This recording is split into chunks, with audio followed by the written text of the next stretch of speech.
Hello, and welcome back. We will be learning about Alexander. Just how great was he? Was he known as Alexander the Great during his lifetime? Spoiler, no. But we will learn about his life, his adventures, and why he should still matter to us today.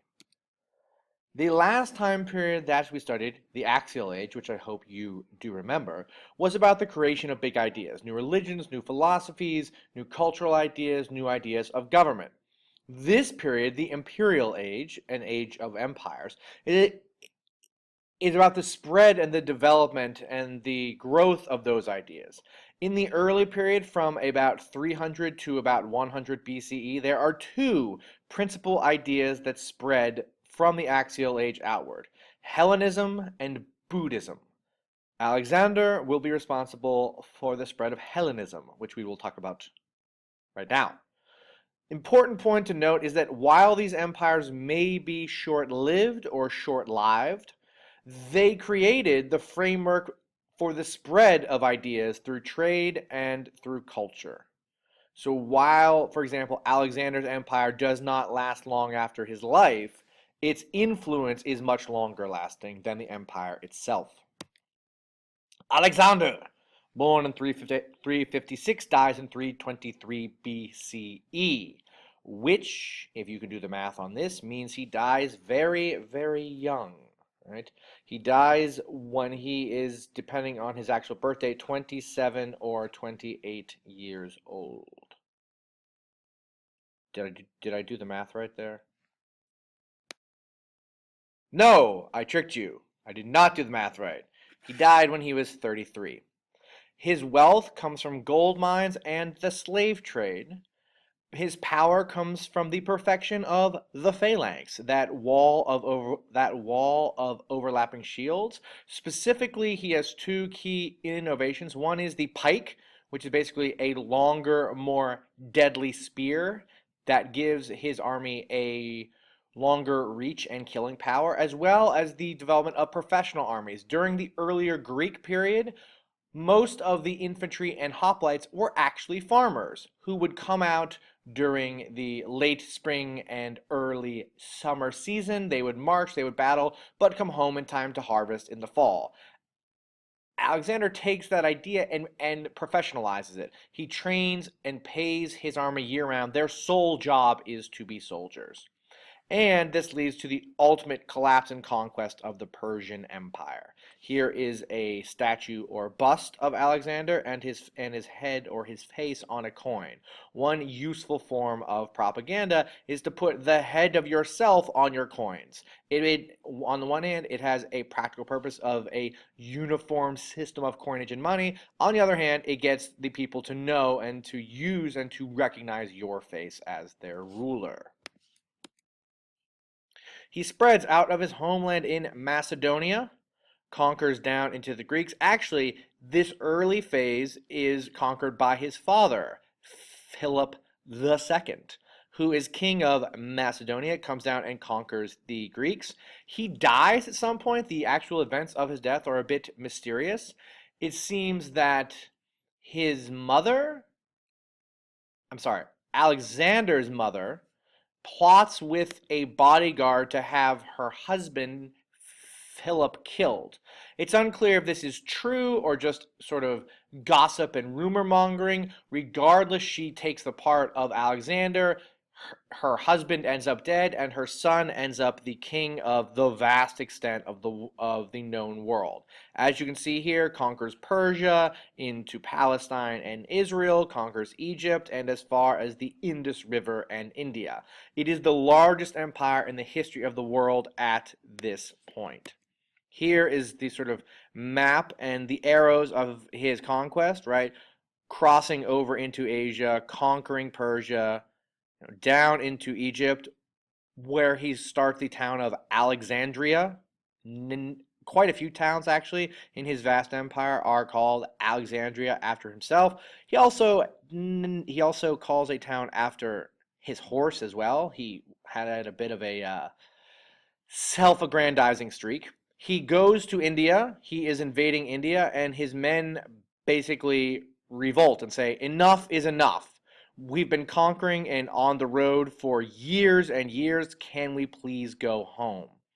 He agrees to turn back, and he eventually dies after a large party and feast. Much like his father, there are some disputes as to the actual cause of death of Alexander.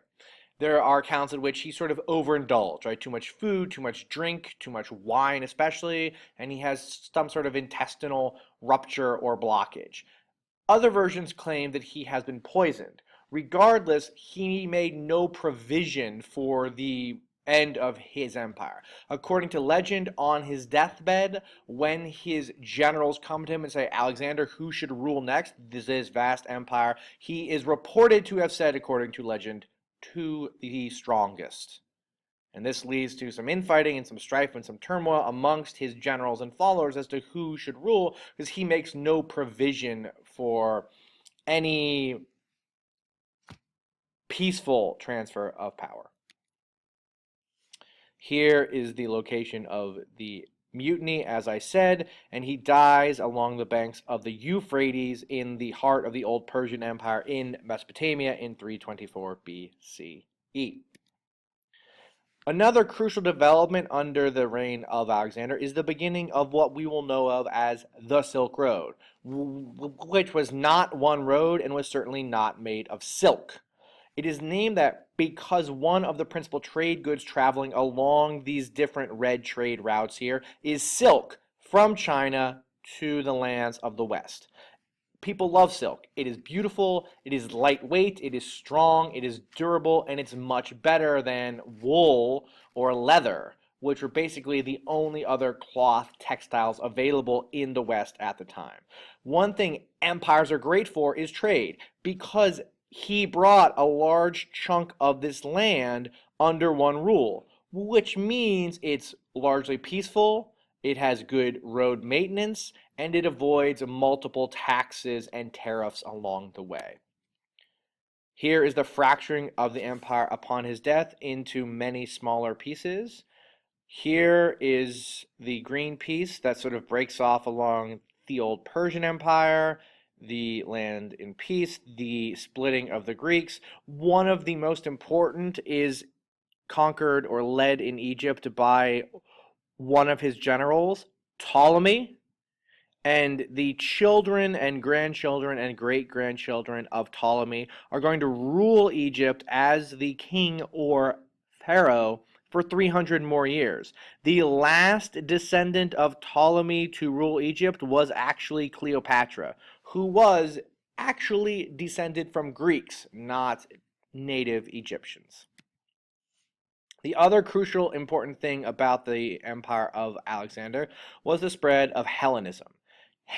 The Greek term for themselves is Hellenes, true Greek culture in the golden age of Athens with Plato and Socrates and Euclid and all of those big names from the last unit is known as Hellenic. So Hellenism is like Greek-ish. It's inspired by the Greeks. It's not true Greek culture, but it's building on the ideas and the insights.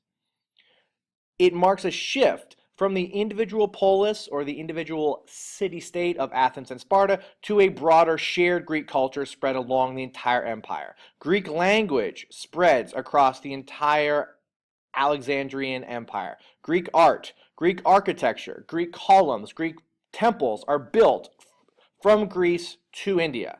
Greek drama and theater, the idea of the importance of people getting involved in government and politics, of shared debate and conversation that is symbolized by philosophy. It's analogous to the spread of American culture today, where large parts of the world partake of our culture, our movies, our pop music, our media, our coverage, but are not themselves American, but they're using, expanding, and sort of shifting American culture. The idea here is a shift from a polis, a Greek city-state. A person who lives in a polis is a polites, or a citizen, and the Greek term of cosmos for universe. So from this comes the term cosmopolitan, or a citizen of the universe, a person of the world, not tied to any one place. There is resistance to this spread of Hellenism and Greek culture, principally one example of which are the ancient Israelites or Jews and some important leaders of the Jews called the Maccabees. They reject the Greek culture, the Greek language, and especially the Greek religion, which is, of course, polytheism, not monotheism, as they believe in Judaism. And an example of this is the resistance of the Maccabees, the sort of throwing out of the rulers and the descendants of Alexander and Greek culture in 167 BCE. From this moment and this resistance and this uprising, we get the story of Hanukkah, where, according to legend, there was only oil to light the lamp for one night in the temple, but it lasted for 8 nights. And this is seen as a miracle and a sign of God's blessing of the rejection of Greek Hellenism and the Greek culture. There are also important imitators of Alexander. Principally, what they imitate are the coin economy. Lots of future rulers make their own coins and put their own face on them. The development of slave plantations spread across the entire region, and increasing urbanization. More people moving to towns and cities, building Greek temples, having a Greek-style culture and government. We will talk about one of the principal imitators of this here in blue, and that, of course, is Rome. So, the question becomes, just how great was Alexander? Does he deserve his title the Great? Incidentally, this mosaic comes from Rome itself and is an example of how they modeled and lionized Alexander, and it was actually a Roman who gave him the title of the Great. But we will talk about that issue and other concerns of who is great and what exactly is great going forward. Thank you very much, and goodbye.